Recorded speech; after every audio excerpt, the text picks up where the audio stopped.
Here's an example of how the new Adult Guardianship and Trusteeship Act could work in real-life scenarios.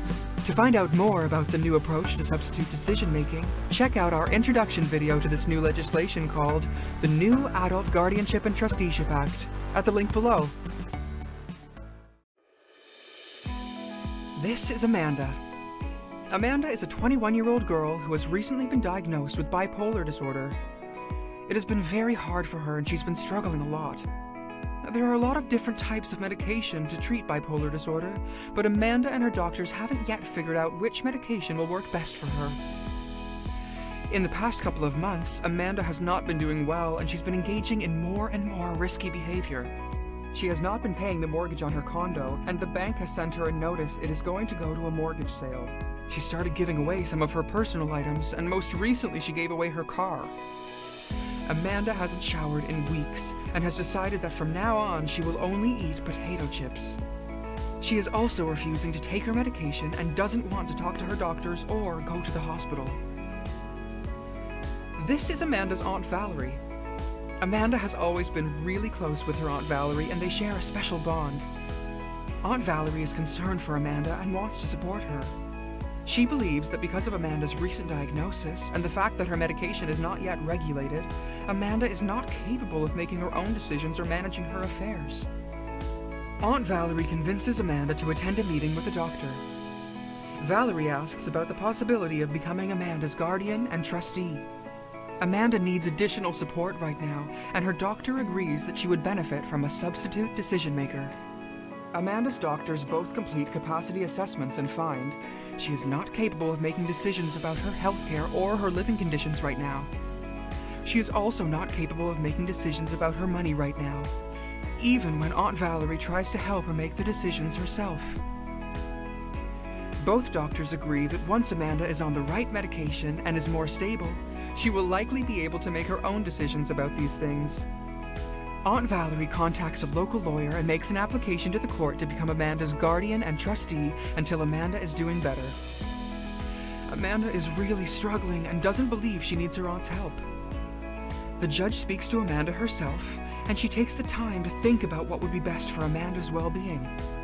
The judge reviews all the information from Amanda, her doctors, and her Aunt Valerie. She grants Aunt Valerie guardianship and trusteeship for the next 12 months. The judge also agrees with the doctors that this order may only need to be temporary and will be reviewed by the court after 1 year. For the next 12 months, Aunt Valerie will be in charge of making all decisions about Amanda's healthcare, living situation, and about her money.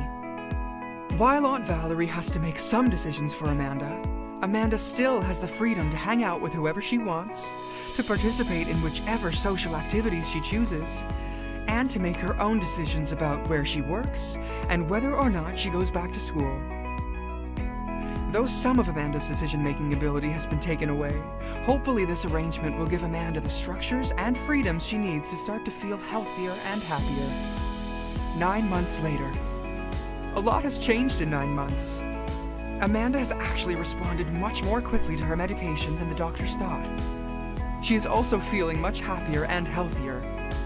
Aunt Valerie has also noticed the changes, and it's clear to her that Amanda no longer needs her help. Aunt Valerie applies to the court to have the order terminated early. Amanda and her Aunt Valerie meet with Amanda's doctors. They also see major improvements in Amanda and decide to fill out capacity assessments that say Amanda no longer needs a guardian or a trustee. Aunt Valerie files the assessments with the court, and the judge decides to officially terminate the order. This means that Amanda is now able to make her own decisions, and her aunt no longer makes them for her. Amanda and her Aunt Valerie are still very close, and they continue to support each other just as any close family or friends would. They are both comfortable and very happy with how things worked out. They are grateful Amanda was able to get the help she needed when she needed it. This was an example of how the new Adult Guardianship and Trusteeship Act could work in real-life scenarios. For more information, or to read the draft of the new legislation, please visit our website at princeedwardisland.ca/substitute decision-making. If you have any comments or feedback about the proposed new legislation, email justicepolicy@gov.pe.ca.